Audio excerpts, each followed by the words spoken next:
Paris, vous avez tellement bien joué, vous étiez tellement plus fort qu'eux, tellement au-dessus d'eux. C'était vos petits frères. Mais la Casa del Papel qu'ils vous ont fait, même moi, je reste bouche bée. Oui, Ballon d'Or, vous ouvrez les yeux. Moi, je regarde les matchs. Il fait que des matchs comme ça. Juste, il met les pénaltys. Donc, il a des stats. C'est un hold-up que vous êtes pris. Vous auriez dû gagner au moins 3-0. L'arbitrage, il était même contre vous. Je le dis. Si je le dis, c'est que tout le monde le pense. Pour vous, ça sera l'année prochaine. Parce qu'à Anfield, la donne elle va être différente. Ils vont vous manger à Anfield. Anfield, il y a les esprits là-bas. Liverpool, les démons rouges. À Anfield, c'est mort. Ça sera l'année prochaine pour vous. Vous avez raté l'examen, malheureusement. Parce qu'avec les siens, on fait le monde. Vous avez bien joué, mais vous jouez bien en Ligue des Champions. Juste, vous ne gagnez pas. J'ai toujours dit ici, Paris Saint-Germain, là, l'année où vous remportez la Ligue des Champions, là, il m'a la tour Eiffel, il met nu. Et puis il fait le tour de Paris, de tous les arrondissements. Il n'y a pas d'équipe qui est nulle que Paris. Il est toujours dit, c'est là. Ceux-là, ils sont forts. Paris en pétard, ils vont marquer 4-5. C'est aux petites équipes, là. Ligue 1, Ligue 2, là. C'est ça. Ils connaissent les terminus. Paris ne peut pas faire quelque chose.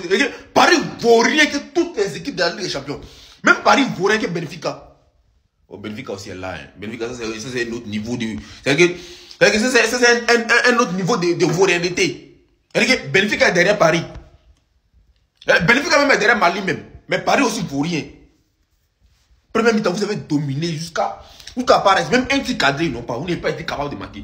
C'est vrai qu'ils ratent des occasions. Mais si c'est là, ils ont signé où pour être professionnels. Même moi, il ne sait pas jongler 10 là, il y a des occasions. Et c'est là, ils ratent. Moi, ils marquent. Moi, ils marquent. Tout ça dans le ticket des gens. Dans le ticket des. Depuis plus. Depuis plus. Vous ne gagnez pas. Depuis plus. Faut pas les voir les payer, les enfants là dans la Ligue 1. Ils vont marquer, ils vont. Mais même les supporters vont venir marquer. On vous met le terrain maintenant. Voilà votre adversaire. Voilà votre catégorie. Marquez. Ils vont tirer des balles. Je ne sais pas si le poteau là se trouve en haut. Ou bien je ne sais pas où le poteau là est situé vers côté corner. Ils vont tirer des balles. Je ne sais pas où ils vont. Non, Paris, vous êtes nuls. PSG, vous êtes nuls. Benfica, vous là, vous, c'est pas nul. Hein. Vous ne méritez même pas de jouer au ballon, mais vous-même, c'est même pas la peine même. L'ennemi public numéro 1 à Paname. Au début, quand j'ai vu la vague de critiques qui se mangeait, je me suis dit, les Parisiens, quand même, vous exagérez un petit peu. Vous en faites un petit peu trop sur lui. Et après, je suis tombé sur son CV en Ligue des Champions. Et j'avoue que c'est sale. Contre l'Atlético déjà. Dernière seconde. Frappe sur lui. But 2-1. Victoire de l'Atlético. Contre Arsenal. Coup franc de Bukayo Saka. Sur lui. Et on ne sait pas comment. Ça rentre sans que personne la touche. Même match contre Arsenal. Un centre. Lui, avec ses 2,36 m, il n'arrive pas à prendre le ballon de la main. Quand je crois que Kai Havertz arrive à la prendre de la tête. C'est une dinguerie. Là, contre Dortmund, pareil. Avec ses 2 mètres, il est dans ses 6 mètres. Et il ne sort pas pour la prendre. But. Là, on a eu un centre avec une sortie hasardeuse contre le Barça. Ça va revenir sur Rafinha qui va la mettre au fond. Là, c'est contre Newcastle. Une frappe à l'entrée de la surface. Pas très puissante, mais il n'arrive pas à la capter ou au moins à la repousser loin. Il la repousse dans les pieds de l'attaquant. Je crois que c'était Isaac. But derrière pour Newcastle. On avait aussi la reprise de Coman contre le Bayern. Pareil, elle est sur lui. Et il se trouve complètement. Ça finit au fond. Contre la Juve, bon là sans conséquence parce que le PSG menait 2-0. Mais quand même, sa sortie complètement hasardeuse. Il passe au travers. Là, on voit une main qu'il envoie on ne sait où. Tête et but alors qu'il fallait rester dans son but pour le coup. Et bien évidemment, la classique, la mythique, Kabenoebe qui lui fait un pressing. Même s'il y avait une faute, mais au moins joue la faute. Non, il se relève vite. Derrière, on connaît la suite. Le Real qui fait une remontada. Et on finit donc avec Harvey Elliott, le braquage du siècle. Mais encore une fois, c'était à portée de main. On voit qu'il est dessus et il n'a pas ce jaillissement pour la sortir. Donc non, autant pour moi, les Parisiens ne sont pas trop sévères. Parce qu'en Ligue des Champions, en fait, ils symbolisent les clichés du PSG. Fort en Ligue 1, monstre en Ligue 1 et sans couilles en LDC. Mais les Parisiens, je vous comprends tellement. Qu'est-ce que je vous comprends? Mais qu'est-ce que je vous comprends?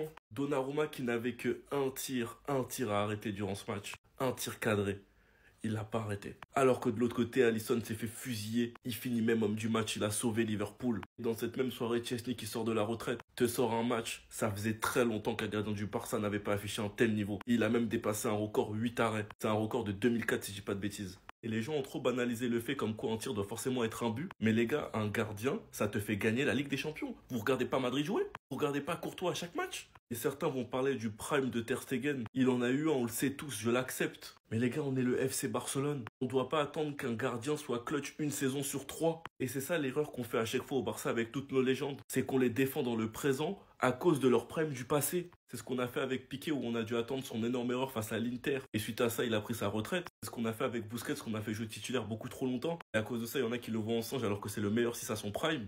Certains veulent répéter la même erreur avec Ter Stegen, qui nous a coûté tellement de matchs en Ligue des Champions, mais comme le gardien c'est un poste auquel vous prêtez pas attention, bah vous vous en rendez pas compte. La preuve elle est là avec le match de Chesney. Je vous laisse me donner le match le plus récent de Ter Stegen, où il a été aussi clutch que Chesney ce soir. J'attends les réponses. Sinon vous les gars, vous en pensez quoi? Ramenez-nous sur ta personne, on s'ennuie. Ça va? T'es mon frère. Tu jeûnes comme je jeûne. Tu pries dans la même direction que moi 5 fois par jour comme moi. C'est-à-dire, je peux pas te critiquer trop fort. Ton match aujourd'hui, moi, Mac Bloody Loody Bang, la tornade. Si j'étais sur le terrain, j'aurais fait pareil. Et toi, t'es en compétition avec lui pour le Ballon d'Or? D'après qui? D'après quoi? D'après quelle source? La source pub Oasis, peut-être? Pas d'après les connaisseurs de football. Match aujourd'hui, là, c'était quoi, là? T'as pas coupé le jeune? Non, t'es encore en train de jeûner, t'es encore en train de jeûner. C'est pas possible. C'était quoi, ce match horrible, là? Les gens, ils disent, ça la Ballon d'Or, ça la Ballon d'Or. C'est des gens, ils gagnent flash résultat. C'est des cons. C'est pas, moi, je peux pas leur donner un peu de salive à ces gens-là.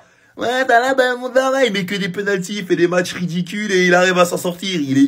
C'est rien, c'est vide. On tourne autour d'un vide. Lui, il répond présent. Contre le Bayern, contre le Real, contre tout le monde. Il est là. Atis contre on est là. Ah, Rafinha!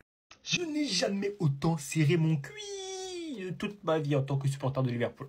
Mais malheureusement, comme l'adage dit, dominer n'est pas gagner, les amis. Et vous étiez contents pour la plupart de voir le PSG nous dominer, nous annihiler, nous faire disparaître clairement du match. Mais ce genre de rencontre se décide grâce à des grands hommes qui ont l'habitude de ce genre de match. Et Alisson était cet homme aujourd'hui. Je t'ai déjà fait une vidéo, mais encore une fois, merci mon gardien, merci. Arne Slot qui fait entrer Harvey Elliott. Elliott qui n'a pas forcément beaucoup de temps de jeu, il aurait pu faire entrer un autre joueur. Et c'est lui qui marque sur une faute de main, entre guillemets, ou en tout cas Donnarumma qui n'est pas impérial. Et ça suffit largement pour repartir avec la victoire au parc alors qu'on ne mérite absolument rien. Cependant, je tiens à féliciter certains joueurs. Trent qui s'est plutôt bien débrouillé, je trouve. Gravenberch, Curtis Jones son entrée, Endo et Darwin. Merci. Rendez-vous en Anfield la semaine prochaine. Et franchement, Paris, fallait pas nous laisser gagner. Fallait vraiment pas nous laisser gagner. On se rattrape la semaine prochaine.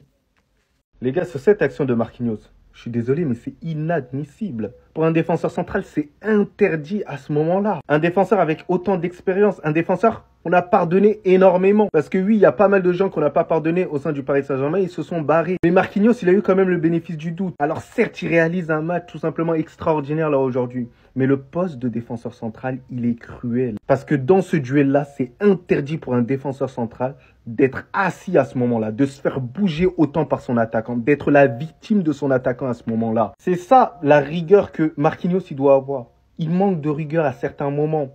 Voilà, il y a des moments où tu n'as pas le droit de te faire gainer. Van Dijk ne se fait pas gainer à ce moment-là. Il s'impose, il terrorise les attaquants. C'est cette aura qui doit encore plus maximiser. Vous n'avez pas remarqué que lorsque vous regardez un match de Marquinhos, vous dites il fait un bon match, mais attends, on va patienter jusqu'à la fin parce qu'il est capable de foutre la merde à un moment donné, faire une chose qu'il ne doit pas faire à ce moment-là. Et année après année, ça se répète. C'est ça la problématique. Il se rapproche quand même de la trentaine. Je pense même qu'il a 30 ans. C'est triste. Merci. Redescends là. Merci.